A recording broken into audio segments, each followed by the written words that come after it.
He thought it was just another arrest, another name to write in his report. But the moment Officer Daniels looked at the ID, his hands began to shake.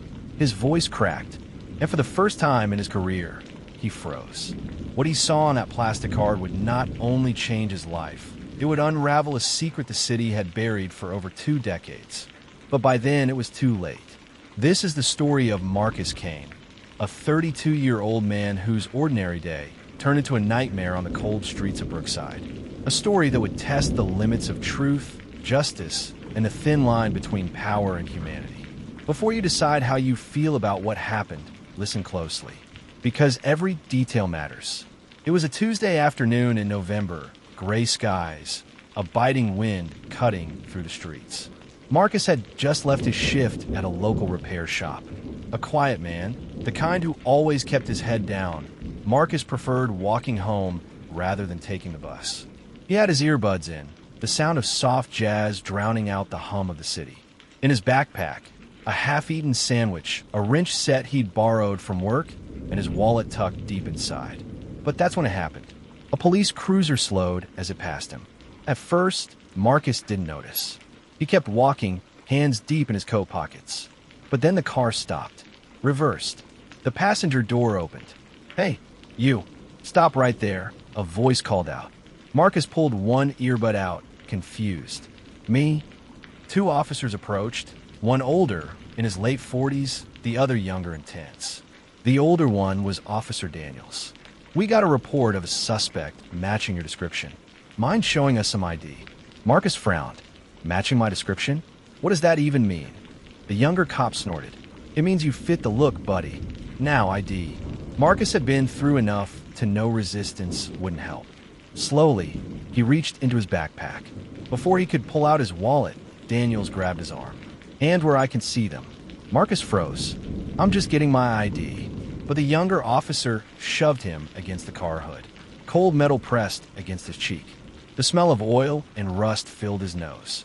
Daniels chuckled, shaking his head. "Relax. If you're clean, you'll be on your way." The cuffs clicked around his wrists. A small crowd began to form, people pulling out phones, recording. Finally, Daniels dug into Marcus's backpack and pulled out his wallet. He flipped open the worn leather and slid out the ID. At first, he smirked until his eyes locked on the name. His smirk vanished. His pupils dilated. The plastic card read, Marcus Elijah Kane. Daniel's hands began to tremble. The younger officer noticed. "What's wrong?" Daniels didn't answer.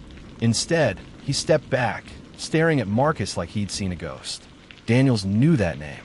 In 1999, a case had crossed his desk, a case the department had buried. A boy named Elijah Kane had vanished under mysterious circumstances. His father was accused, but the charges were dropped after evidence disappeared. Daniels remembered one detail. Elijah had an older brother named Marcus. But Marcus Kane was supposed to be dead. Daniels stepped closer, lowering his voice. "Where did you get this ID?" Marcus was bewildered. "It's mine.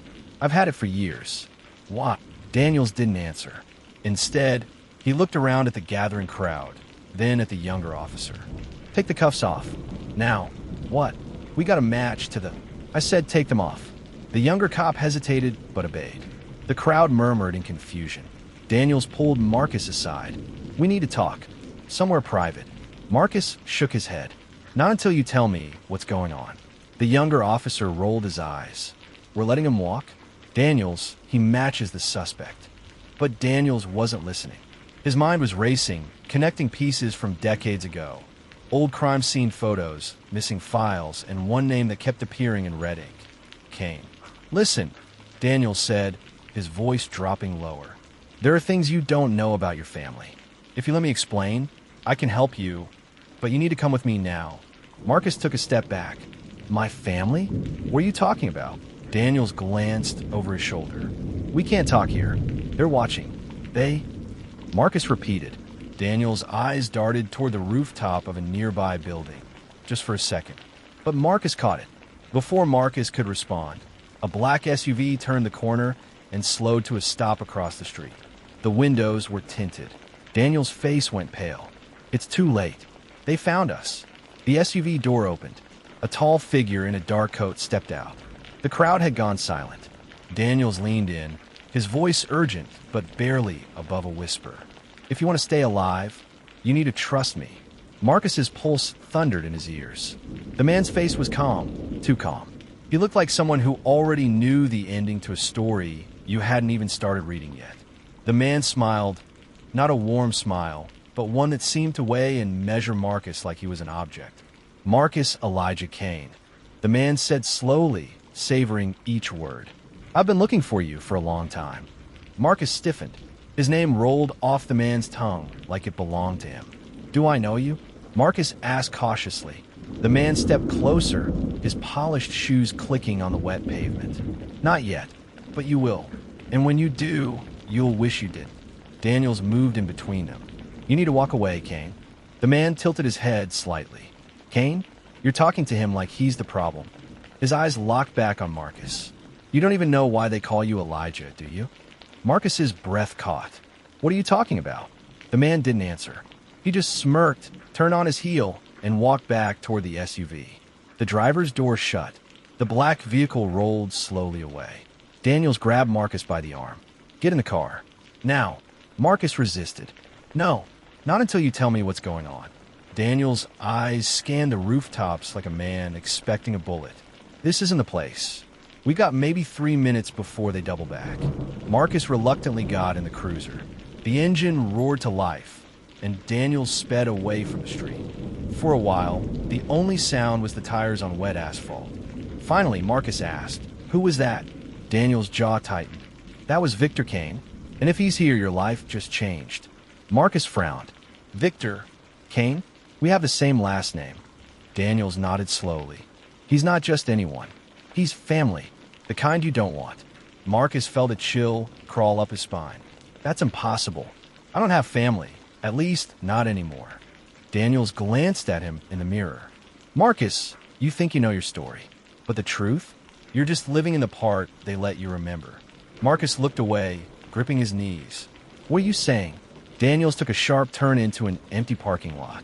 The wipers swept across the windshield, fighting the rain. 5 years ago, Daniels said, there was an incident in New Orleans. A warehouse fire. 2 men dead. One of them was supposed to be you. Marcus blinked. "That's insane. Is it?" Daniel shot back. "Victor Kane was there that night. And now, here he is, standing in the middle of Brookside, right in your path." Marcus's mind spun. "What's his connection to me?" Daniels opened his mouth to answer, but stopped. His eyes flicked to the rearview mirror. A pair of headlights was following them. Closer, closer. Daniels hit the gas. "That's not random." Marcus's phone buzzed. Unknown number. He answered and froze. A calm, deep voice came through. "You can run, Marcus, but you can't run for blood." In the background, Marcus heard something that made his stomach turn.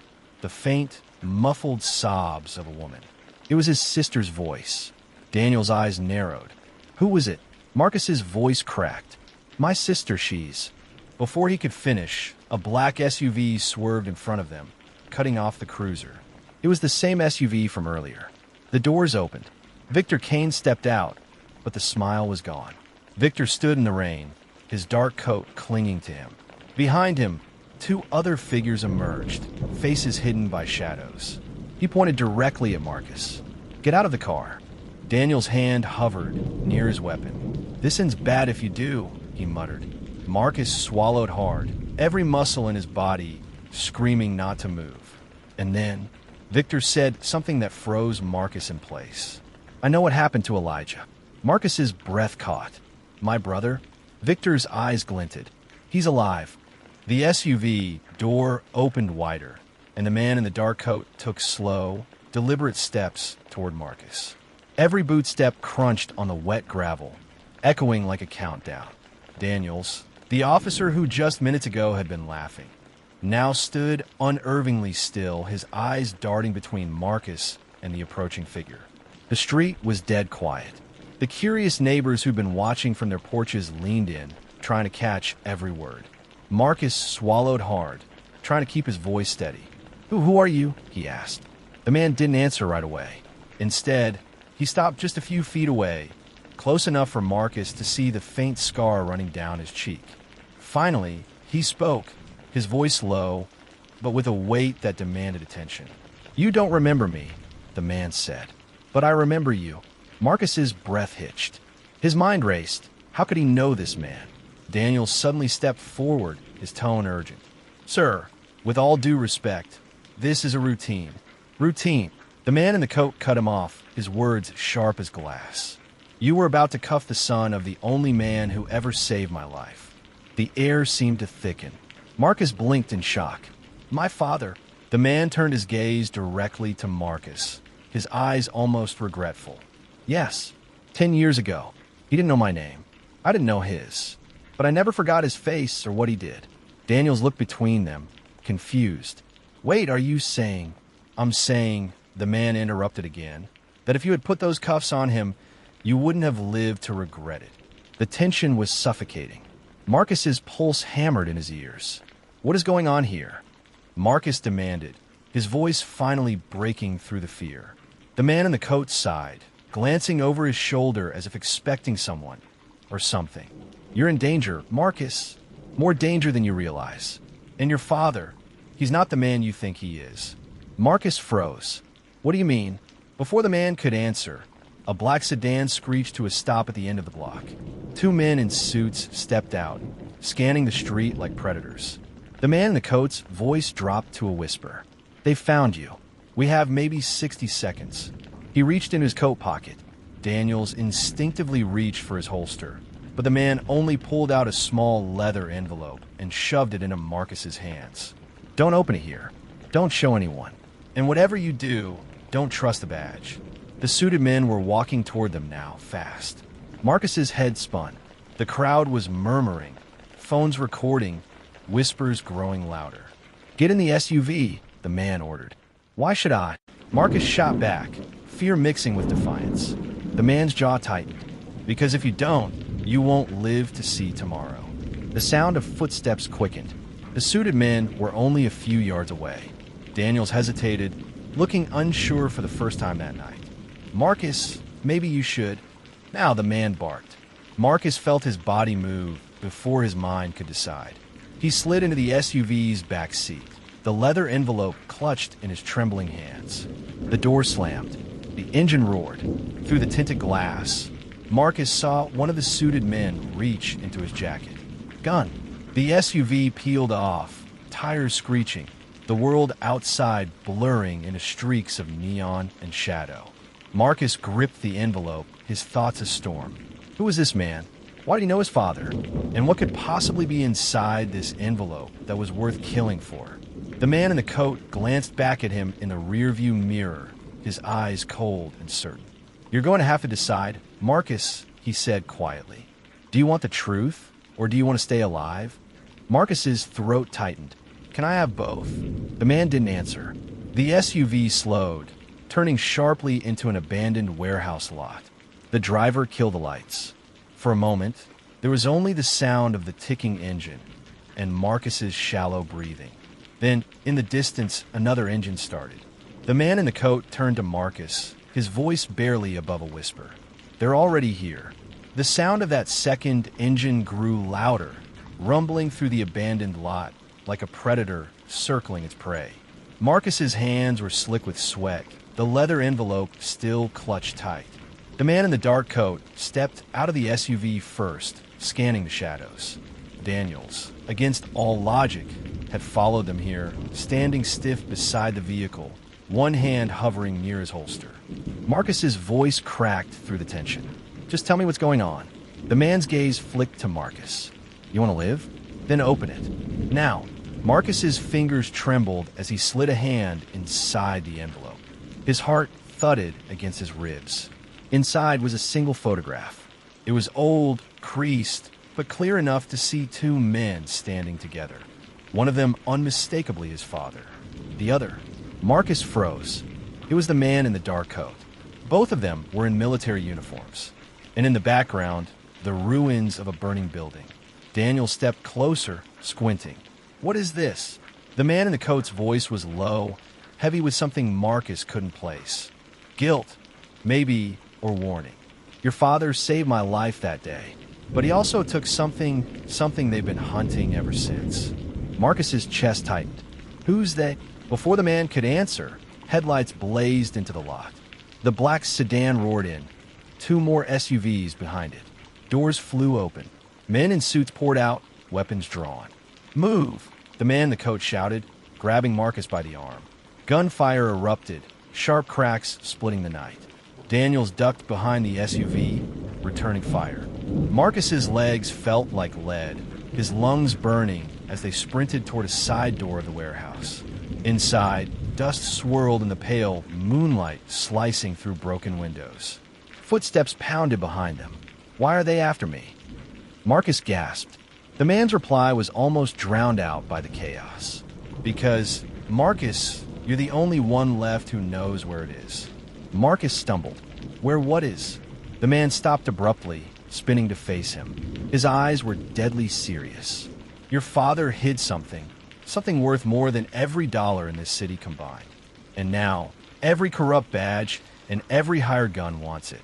From outside, the sound of boots on concrete drew closer. The warehouse was no longer safe. The man shoved the photograph back into Marcus's hands. "Your father didn't die in that car accident, Marcus. He's alive. And if you want the truth, you have to find him before they do." Marcus's mind reeled. "He's alive." No answer came, because the next moment, the side wall of the warehouse exploded inward. The blast threw Marcus to the ground. His ears rang, his vision blurred.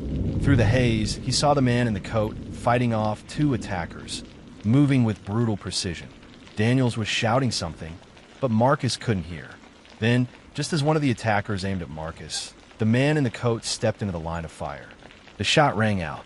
Marcus's scream caught in his throat as the man in the coat staggered, blood blooming across his chest. He fell to his knees, gripping Marcus's jacket with the last of his strength. "Find him before it's too late." And then his hand went limp. The attackers closed in. Marcus clutched the photograph, his heart hammering, his mind only screaming one thought: run. He bolted into the night, disappearing into the maze of alleys. The photograph and a truth too dangerous to ignore burning in his pocket. Somewhere in the darkness, his father was alive, and the hunt had just begun.